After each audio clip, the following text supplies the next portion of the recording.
Ordweir blach lia, fri vrehiv, Aristoid is builden oraktas, golori, iana sule, judig naibrigen shahar na blianta, is a giri cor fad, agus a cohoire muinter na haitje, to 14 ohe sam vehen shaliv, agus Ramata firhovagdag, commissioneri ifig naibraka paibli, a carhirlig ne commissioneri, is iad saniliog ve gobar lesh ne commissioneri, tres limle basan abar iantak ata genta age.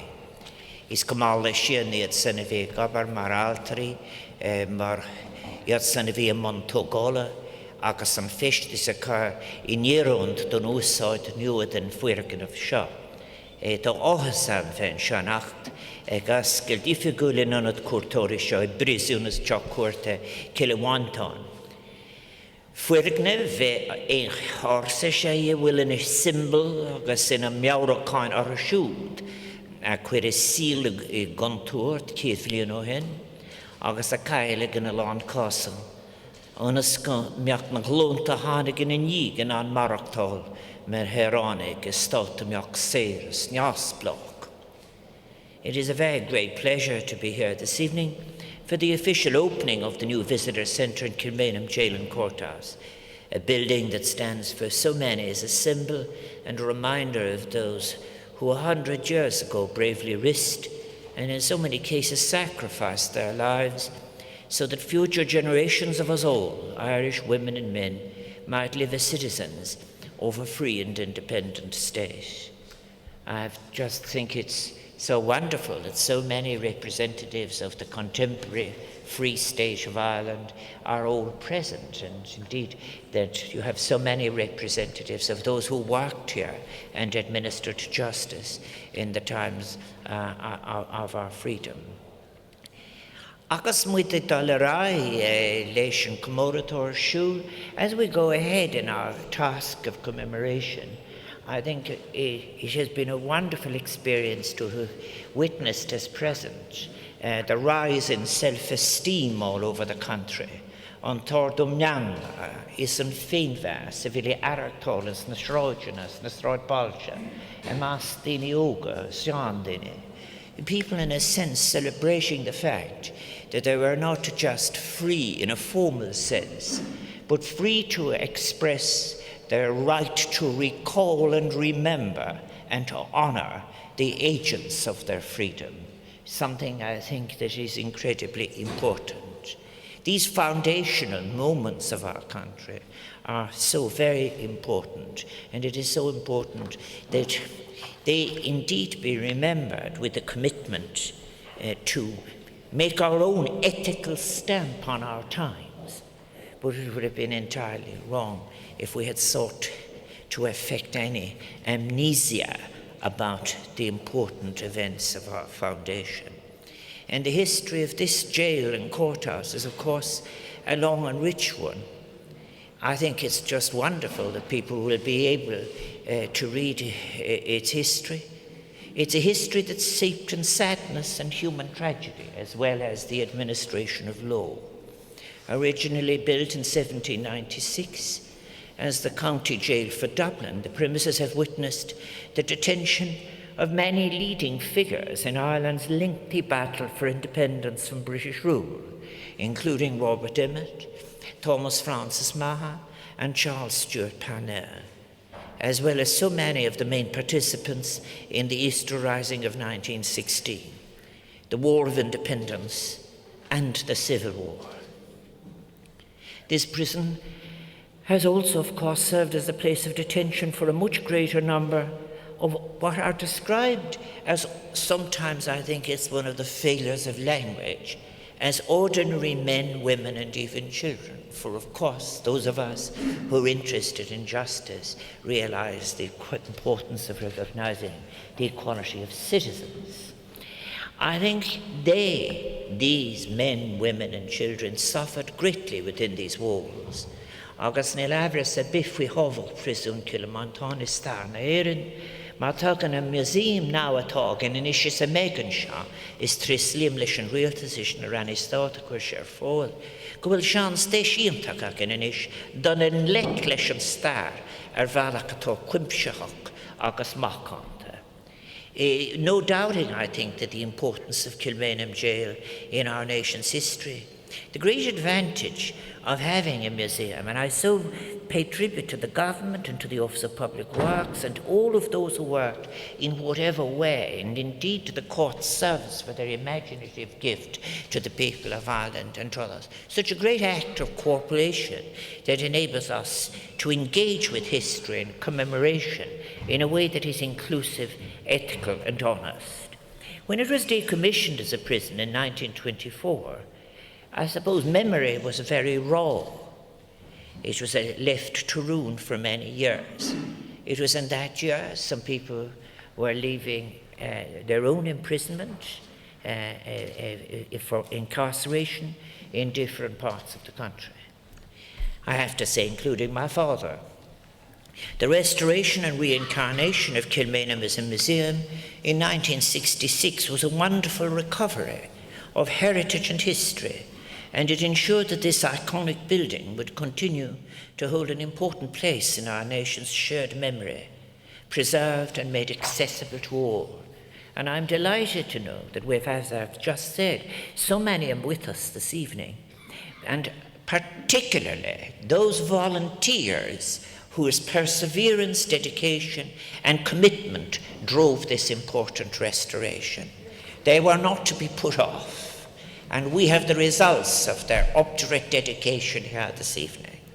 This new chapter then in the life of Kilmainham Jail began to be rewritten, or began to be written really, in September 1958, when a meeting at Jury's Hotel in Dublin led to the forming of the Kilmainham Jail Restoration Committee.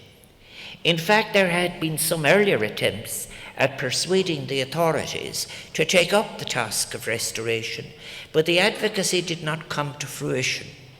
It was thus left to the community to take the initiative and undertake the task of restoration in what was for them to us a great spirit of generous citizenship and active participation. Tris liam lob, scam buicas lob. They overcame many obstacles and they put in thousands of hours of voluntary labour dedicated at securing the future of Kilmainham Jail.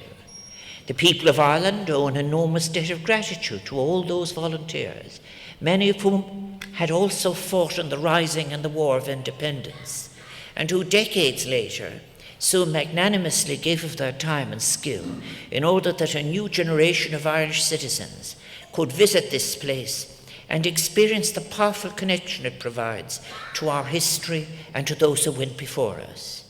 It was a real project of Seronicus, a true project of citizenship, and is one which makes Kilmainham Jail unique amongst Ireland's sites of historical interest. It is the fruit of the efforts of the people. This latest phase in the development of Kilmainham Jail is a wonderful further enhancement of what is one of our great national heritage resources. It is also recognition that places such as this one provide unique portals into critical moments of the past which have shaped the present, and they have informed our national identity. The new facilities that we're opening today are most impressive, and I have already commended the Office of Public Works and the management here at Kilmainham Jail Museum, which is so important, on the completion of what is a transformational expansion of this great site of our collective memory. I want to take the opportunity, as I've said already, to pay tribute to the part played by the court services and all who worked in them, very particularly to Chief Justice Susan Denham, who has just spoken, for her role in recommending that the courthouse be handed over for this citizenship project. Mila Buicas. On reading about the various elements of the project before I came here, I was most interested to learn about the exhibition and the interpretation centre, which through photographs, artefacts, and also the diaries and autograph books of those who were held here during the War of Independence and the Civil War. We have such a good form of historiography now, connecting us to the past with an immediacy which our academic work might not just achieve. It's one thing to read the new work, but to have it accessible to the public is such another step. These personal perspectives of those incarcerated here are of such great value. Many of the entries contained in the material available here are simple, self-effacing, but they indicate something that's very important, a selflessness, a commitment beyond the self, echoing the valiant courage which so defined those who fought with commitment for an Ireland of justice, equality and freedom, as well as allowing a unique access to the emotions and the insights of those detained here. Hannah Moynihan, who was imprisoned here for her role in the War of Independence, described Kilmainham jail in October 1923 as a dark, gloomy place with long, dreary passages. But she added, "Sis," that was power, our sis, "and I have been making our house beautiful, and on the door we have chalked the invincible," rather conceited. Sis Power herself, with her sister Jo, recorded how their sinking spirits on arriving at the jail were somewhat revived by the strains of the hymn, "Hail Glorious St. Patrick." Patrick Gilligan, writing from cell 16 during the Civil War, wrote philosophically, "'Tis not who can inflict most, 'tis who can endure most will triumph in the end." While Peter Radcliffe in the same year simply wondered, why were prisons built? And what was man's intent in building for his fellow man such places of torment?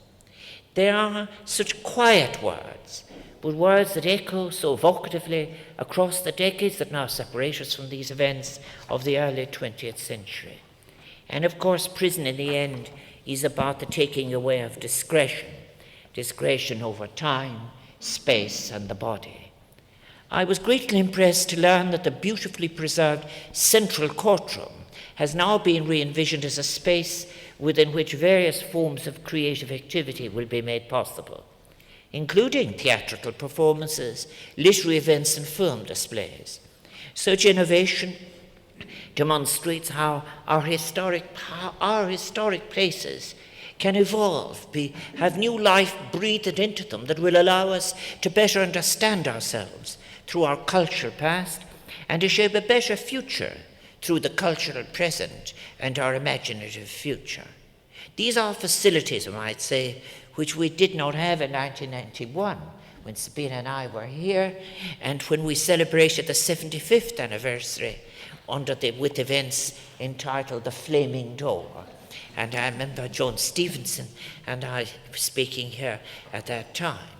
The manner in which the building has been restored, as I said, including the new visitor management system, is very interesting too, tracking as it does the story of Kilmainham Jail and Courthouse, allowing some parts to remain in their early state, which is a great idea always in heritage, while allowing others to reflect the changes made over many years.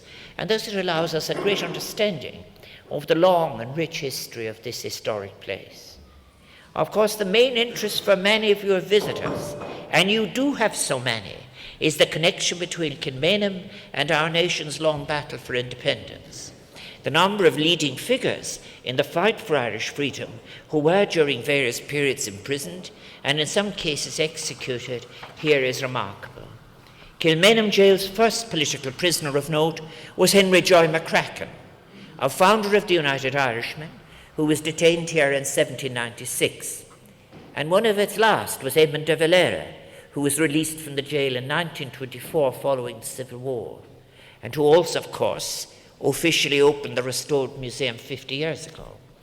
In between, the jail played an important role during the brief rising of the early 19th century, including housing Robert Emmet, prior to his execution at nearby Thomas Street, during the final years of the Irish famine. And there's a very moving portrayal outside of the significance of the Vagrancy Act of 1847. I think an increased number of prisoners were incarcerated, resulting in serious and dangerous overcrowding. The prison was then a focal point during the Fenian uprising of the late 19th century, and some short years later, when Parnell and his followers rejected the Land Act. We have, in this year of centenary commemorations, been involved in much reflection on the Easter Rising of 1916, and on the audacity of vision, the act of imagination which defined a revolutionary generation who dreamt of a new and reimagined Ireland. And as we gather here this evening, we meet together in a place that represented both an ending and a great new beginning for the leaders of 1916. On Sunday, I participated as president in a most moving ceremony here in the Stonebreakers' Yard to remember and reflect on the executions which took place in 1916. The monument to those shot confronts all of the visitors and will always confront the visitors to this place with the final moments of the leaders of the Rising in a most arresting and it has to be affecting manner. From the archive material here, we learn the personal and political aspects of their final moments. Joseph Plunkett, for example, who had married Grace Gifford hours before his execution, told the priest attending him, "Father, I'm very happy. I'm dying for the glory of God and the honour of Ireland." We learn, too, of incidents that bring home the horror and pathos of those days. Eamon Cant falling with a crucifix in his hand, Thomas MacDonagh handing out cigarettes to the firing squad, another priest trying, in fact, to ensure that he would get an opportunity to talk to Tom Clark and failing and intervening with Kathleen Clark. Brave men facing death with a calm confidence that from their military defeat would grow a moral victory that would lead to a greater Ireland, that would be noted by the outer world. Indeed, as they faced execution, the leaders of the Rising were sustained by the hope that they had created the foundations for a new and independent Ireland. This hope was articulated by Patrick Pearse in his final letter to his mother when he wrote that he was dying, I quote, "a soldier's death for Ireland and for freedom."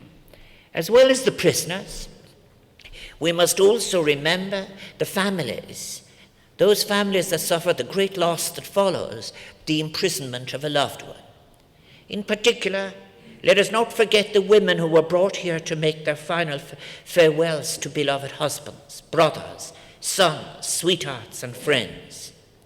And some didn't have enough time to come. Their messages came late. And we must recall the courage and the heartbreak of those moments that are best described in their own words. Kathleen Clark, wife of Tom Clark, wrote, "During the whole interview, my mind was concentrated on not breaking down. I knew that if I broke, it would break him." And she added, "A baby was coming to us, but he did not know. I had not told him before the Rising, fearing to add to his anxieties, and considered if I would tell him then, but left without doing so."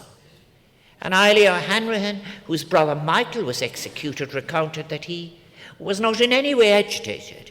The only thing that worried him was what was to become of my mother and us. We tried to reassure him that we would be all right. While Madge Daly, sister of Ned, remembered how the soldiers called to us, "Time's up." So we kissed and embraced our boy, and then the cell door banged on us over. Today we're grateful to those historians whose endeavour have enabled a new and necessary understanding of the multifaceted era of the Rising. We can appreciate that for many Irish citizens, the idea of rebellion against the perceived unassailability of English power was simply inconceivable at that time. I think, too, of those youngsters recruited into the British Army who had come here and who would take personal possessions from those that were searching in Richmond barracks and be moved to say things like, "You won't need any of these where you're going," and so forth. These are, again, children of working class people, brutalized by their experience of war, and of course so many of them would die in trenches that would wreck the whole generation of the young of Europe.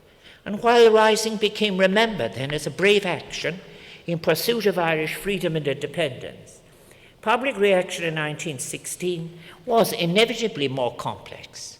We can perhaps understand how those who, having brothers, sons and husbands fighting in France, and who relied for survival on the separation allowance, viewed the rising, prompting them to try and dismantle rebel barricades, or even cheer the British soldiers and to spit at the rebels on the streets of Dublin, because, after all, the separation allowance was their means of survival. May Gahan recounted, for example, how the women were pelted with bottles as they were marched from Richmond prison to Kilmainham. However, the execution of the rebels, the courage they showed in the face of death, those powerful human stories of loss and sacrifice, quickly became to elicit much public sympathy, turning Irish public opinion in favour of the rising, and when combined with the threat of conscription, contributing significantly to the irreversible momentum towards a war of independence that would encompass the island of Ireland. Those pivotal events are remembered here in Kilmainham, not with rancour, chauvinism, triumphalism, but with pathos, compassion and respect. The deep commitment of the historians at Kilmainham to historical authenticity makes you, historians of Kilmainham, such worthy custodians of one of our most important national monuments. An important element of this year's centenary celebrations has been the inclusion, indeed the restoration, of the contribution of women to 1916 and later events, of their pivotal role in our struggle for independence. So let us not forget today the many women who over many years were incarcerated here in Kilmainham jail. After the Easter Rising, approximately 80 women were held here, including Countess Markievicz, Nellie Gifford, Kathleen Lynn, Madeleine French-Mullen and Helena Maloney. All of the women detained in Kilmainham jail at that time recalled the torment of hearing frequent gunshots from the stonebreaker's yard and not knowing which of the leaders had just been executed. During the Irish Civil War, more than 300 women were imprisoned in Kilmainham jail, including Annie O'Farrelly, whose papers now are held in the National Museum, and who described B-Wing, where she was incarcerated, as a dreadful part of the prison which has been condemned. She also speaks of how the clergy refused to give absolution to women and of conflict between female prisoners and prison and military authorities here in Kilmainham jail. After all, in the summer of 1922, there was a general excommunication of those who were fighting on the anti-treaty side. Indeed, in relation to the Civil War more generally, we face ahead of us, this is one of our great challenges as we come through this phase of commemoration. We face the more difficult and painful process of remembering the War of Independence, and also we will be challenged in remembering, in recalling the Civil War. Kilmainham will then, for those actions, be central to that process of reflection as we recall how some anti-treaty forces were held and some executed here. That tragic and deeply divided time continues to inform the political landscape of Ireland today. Agus mu de Camora Keith Blin on Iremark, Tiglin almost hot on a canary Kroga Kailiog, I Brizul, Kilmainham and Ed Seshedia, Lamas, Ox Latishkan the Reserta, Agus Aramarta, Agus Arangohiax in our Harle Shield. Thus, as we commemorate the centenary of the Easter Rising, let us do so in a spirit of determination to honour the deaths of those brave leaders who died in Kilmainham jail in 1916, and with respect for a full appreciation of their lives and action, and the context in which they transacted their lives. They died imagining a brave new Ireland, and we must continue the work of building a republic of which our founders would be proud, a nation rooted in courage, vision, a profound spirit of generous and inclusive humanity. In the commemorations to follow in the coming decades, we will be called up to summon up forgiveness too, and achieve such a healing as is appropriate. The various commemorative events and occasions held to mark this significant and vibrant period of Irish history, they've allowed us to re-engage with the Ireland of the early 20th century in all its complexity, with the many different traditions, ideas and ideologies, that impel the stories of bravery, vision and determination that would build a nation.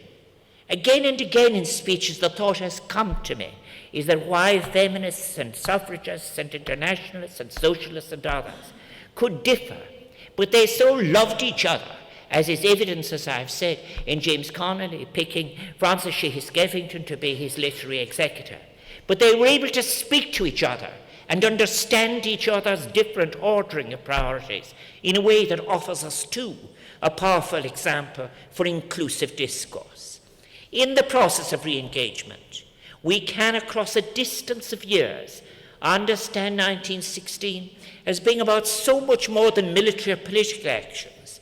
It was, of course, an act of an imagination, a social as well as a national revolution, whose leaders were inspired by the idea of creating a very different Ireland.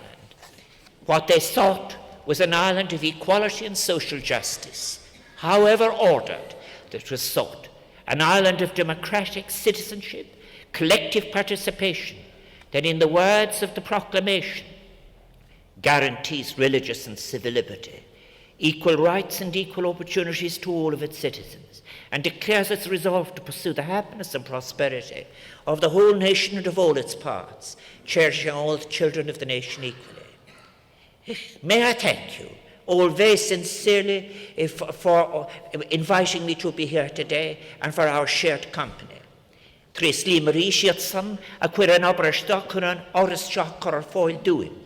May I congratulate again and commend all of you, OPW, Kilmainham Jail Museum, the court services, the builders, Nahaltri, the Ireland 2016 team, the Irish government, contractors, historians, professionals, experts, Saniolia Fod, who through the new visitor centre will have given us such a valuable new space, which will provide a wealth of information on the background and circumstance which have shaped our history and our nation, and created all of our opportunities or faith rakti ganchor. Karamila Mahakekale.